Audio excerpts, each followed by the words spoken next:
साथियों, एक बार फिर से इजराइल और फिलिस्तीन के बीच युद्ध शुरू हो गया है। दोस्तों, यह बात है 7 अक्टूबर 2023 के दिन सुबह के 6:30 बज रहे थे और इस समय लगभग सभी इजरायली गहरी नींद में सो रहे थे। इस समय अचानक से हवाई हमला अलार्म बजने लगता है, क्योंकि इसी समय हमास ने इजराइल पर हमला कर दिया था और लगभग एक साथ 5000 रॉकेट को इजराइल के शहरों में छोड़ दिया था।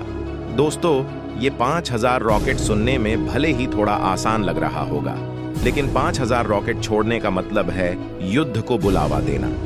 फिलिस्तीन के आतंकी संगठन हमास ने 7 अक्टूबर को इजराइल पर सबसे पहले 5000 रॉकेट दागे, जो कि हम आपको इसी वीडियो में अभी दिखाने वाले हैं।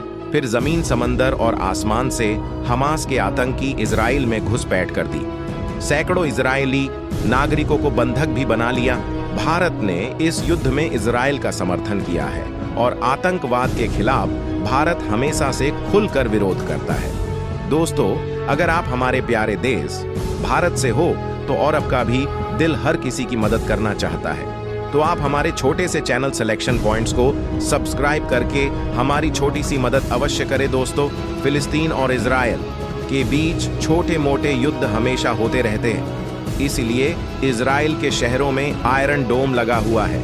इस आयरन डोम का काम है कि रॉकेट को हवा में ही डिस्ट्रॉय कर देना, ताकि वह जमीन पर गिरने से पहले ही ब्लास्ट हो जाए। फिलिस्तीन और इजराइल एक दूसरे के पहले से ही जानी दुश्मन है, इसीलिए वहां के लोगों में हमेशा डर और चिंता का माहौल बना रहता है, यानी कि कब उनके बिल्डिंग पर एक रॉकेट आकार गिरे और पल भर में उनके बिल्डिंग को ढेर बना जाए। इस बात का भी इजरायली लोगों का अंदाजा नहीं रहता। इजरायली डिफेंस फोर्स का कहना है कि 50 से ज्यादा परिवारों को सूचित किया गया कि उनके फैमिली के मेंबर्स इसकी चपेट में आ चुके हैं और 900 से ज्यादा इजरायली इस आतंकी हमले में मारे जा चुके हैं। साथ ही 2700 से ज्यादा इजरायली घायल हो चुके हैं। इजराइल पर हमला हमास ने किया है, तो सबसे पहले यह समझना जरूरी है कि आखिर हमास क्या है। साल 1967 में इजराइल और फिलिस्तीन के बीच वॉर हुआ था, जो कि लगभग 6 दिनों तक जारी रहा, जिसमें इजराइल ने वेस्ट बैंक और गाजा पर कब्जा कर लिया था। वेस्ट बैंक, गाजा और पूर्वी यरूशलेम पर इजराइल के कब्जे के बाद मौलवी शेख अहमद यासीन ने दिसंबर 1987 में गाजा में हमास की शुरुआत की। हमास एक आतंकियों की टीम है जिसका नेतृत्व मौलवी शेख अहमद यासीन ने किया था और इसमें फिलिस्तीन के लोग शामिल थे। इस तस्वीर में आप इजराइल, गाजा और वेस्ट बैंक का एरिया देख सकते हैं और वेस्ट बैंक में यरूशलेम मौजूद है। गाजा के इसी छोटे से क्षेत्र में ही हमास के आतंकी रहते हैं। दूसरी सबसे बड़ी हैरान करने वाली बात यह है कि जब भी हमास के आतंकी इजराइल पर रॉकेट छोड़ते हैं, तब वह फिलिस्तीन के हॉस्पिटलों के बगल से छोड़ा जाता है। इसके बाद दोबारा इजराइल भी फिलिस्तीन के अस्पताल वाले एरिया में हमला कर देता है, जिसके बाद हजारों बेगुनाह लोगों की जान चली जाती है। इस बार भी कुछ ऐसा ही हुआ। हमास ने इजराइल के शहरों में एक साथ 5000 रॉकेट छोड़ दिए, जिसमें से 80% रॉकेट को इजराइल में लगे आयरन डोम ने हवा में ही डिस्ट्रॉय कर दिया, लेकिन फिर भी 20% रॉकेट इजराइल के शहरों में ब्लास्ट हुए, जिसमें से हजारों लोगों की जान चली गई। हमास के आतंकियों के इस हमले के बाद इजराइल भी रुकने वाला नहीं था। इजराइल का कहना है कि 450 से ज्यादा टारगेट गाजा में हिट किए गए, जिसमें 1500 से भी ज्यादा हमास के आतंकी मारे गए।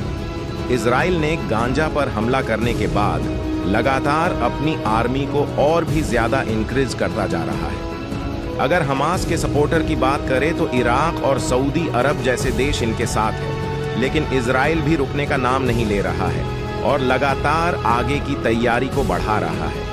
इसी युद्ध के कारण वहां पर रहने वाले आम लोगों की मुसीबतें बढ़ती ही जा रही हैं और लगातार आम लोग भी आतंकियों का निशाना बन रहे हैं। जरा आप ही सोचिए, अगर आप उस स्थान पर होते तो आपके साथ क्या बीत रही होती।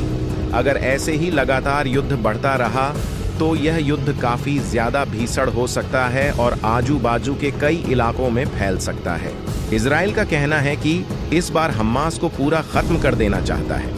फिलिस्तीन के लोग हमास के आतंकियों को फ्रीडम फाइटर मानते हैं, लेकिन वास्तव में यह फ्रीडम फाइटर है ही नहीं। अगर एक इंसानियत के तौर पर देखा जाए तो जब हमास ने इजराइल पर हमला किया तो इजराइल के द्वारा भी गाजा पर रॉकेट छोड़ा जाता है, जिसमें फिलिस्तीन के लोगों भी जान चली जाती है। अगर वास्तव में देखा जाए तो हमास के लोग आतंकी है। अगर इन दोनों देश की झगड़े की जड़ की बात की जाए तो अल अक्सा मस्जिद को बताया जाता है। अल अक्सा मस्जिद यरूशलेम के एरिया में मौजूद है और इसी मस्जिद की वजह से इजराइल के द्वारा भी फिलिस्तीन पर अटैक होते रहे हैं। अगर इजराइल और फिलिस्तीन के इतिहास की बात की जाए तो इजराइल धीरे धीरे फिलिस्तीन के इलाकों पर कब्जा करते चल रहा है और फिलिस्तीन का इलाका छोटा होता चला आ रहा है। इजराइल ने साल 1917 से फिलिस्तीन पर कब्जा करना शुरू कर दिया था और अब भी धीरे धीरे फिलिस्तीन का एरिया काफी ज्यादा छोटा हो गया है। अगर हम अल अक्सा मस्जिद की बात करें तो यरूशलेम में स्थित यह मस्जिद इस्लाम धर्म में मक्का और मदीना के बाद तीसरा पवित्र स्थल है। यरूशलेम पैगंबर मोहम्मद के जीवन काल के दौरान और उनकी मृत्यु के तुरंत बाद के वर्षों के दौरान एक दूरदर्शी प्रतीक रहा, जिससे कि मुस्लिमों ने इराक और उसके बाद सीरिया को नियंत्रित किया। लेकिन यरूशलेम 640 ईस्वी के दशक में मुस्लिमों के नियंत्रण में आया था, जिसके बाद यरूशलेम एक मुस्लिम शहर बन गया। यह मस्जिद हमेशा से विवादित रही है क्योंकि यहूदी धर्म के लोग इसे अपने मंदिर होने का दावा करते हैं। ऐतिहासिक तत्वों के अनुसार 957 ईसा पूर्व ने यहूदियों ने यरूशलेम में पहला यहूदी मंदिर बनवाया था। हमास की सशस्त्र शाखा ने कहा कि पिछले 24 घंटों में इजरायली हवाई हमले में उत्तरी गांजा पट्टी में रखे गए कम से कम 13 इजरायली और विदेशी बंधकों की मौत हो गई है। इजरायली लड़ाकू विमानों द्वारा टारगेट किए गए 5 स्थानों पर विदेशियों सहित 13 कैदी मारे गए और सबसे बड़ी बात यह है कि इसमें कुछ इजरायली कैदी भी शामिल थे। इजराइल इस समय जमीनी हमले की तैयारी में जुटा हुआ है, लेकिन फिर भी इजराइल ने हमला करने से पहले 11 लाख लोगों को उत्तरी गाजा को खाली करने के कहा। इजराइल न केवल गाजा पर बमबारी कर रहा है, बल्कि इजराइल की आर्मी ने गाजा को इस समय चारों तरफ से घेर रखा है।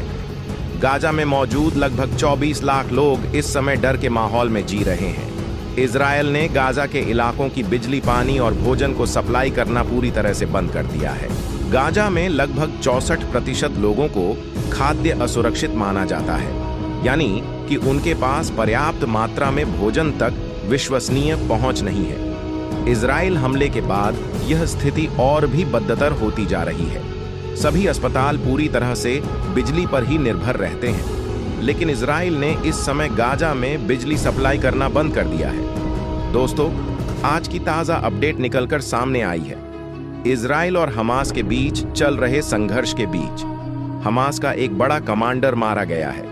इजरायली फोर्स ने दावा किया है कि उसने दक्षिणी खान यूनिस बटालियन में नहबा बल के टॉप कमांडर बिलाल अल कदरा को मार गिराया। बता दें कि इजराइल की सेना ने दक्षिण खान यूनिस बटालियन पर हमला किया था। इसी हमले में बिलाल अल कादरा मारा गया। बिलाल पर कई लोगों की हत्या का आरोप था। इसी ने दक्षिणी इजराइल के किबुत्ज निरिम और निरोम इलाके में घरों में घुसकर लोगों को ढूंढ ढूंढ कर मारा था। इसलिए गाजा के लोगों की इलाज न होने के चलते मौत हो रही है। इजराइल और हमास के बीच जंग के 11वें दिन भी एयर स्ट्राइक, बमबारी, रॉकेट और सायरन की आवाजें गूंजती रहीं।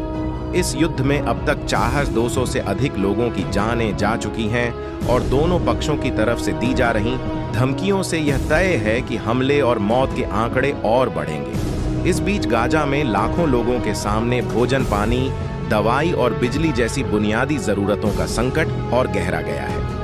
आपको बता दें, G20 सम्मेलन में मोदी जी ने पहले ही कहा था कि संघर्ष की वजह से दुनिया संकटों से जूझ रही, ये किसी के हित में नहीं। पीएम मोदी ने इजराइल में आए संकट का नाम लिए बिना कहा कि दुनिया के अलग कोनों में जो कुछ भी घट रहा है उससे आज कोई भी अछूता नहीं है। संघर्ष की वजह से आज दुनिया संकटों से जूझ रही है, यह किसी के भी हित में नहीं है।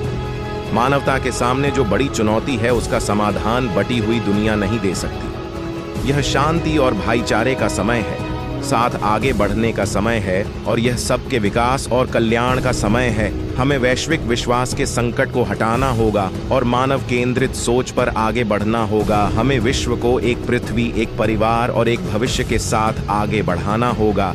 दोस्तों, अगर आप सही और सटीक जानकारी अपने मित्रों तक पहुंचाना चाहते हैं तो इस वीडियो को उन तक जरूर शेयर करें। दोस्तों, आपको क्या लगता है, इजराइल और हमास का युद्ध रुकने वाला है या नहीं? अपनी राय कमेंट में जरूर बताएं। चलिए दोस्तों, इस वीडियो को यहीं पर खत्म करते हैं। इस वीडियो को एक लाइक जरूर करें और अपने भरोसेमंद चैनल को सब्सक्राइब जरूर करें। साथ बेल आइकन को ऑल पर सेलेक्ट करना बिल्कुल ना भूलें। मिलते हैं किसी और नॉलेजेबल वीडियो के साथ।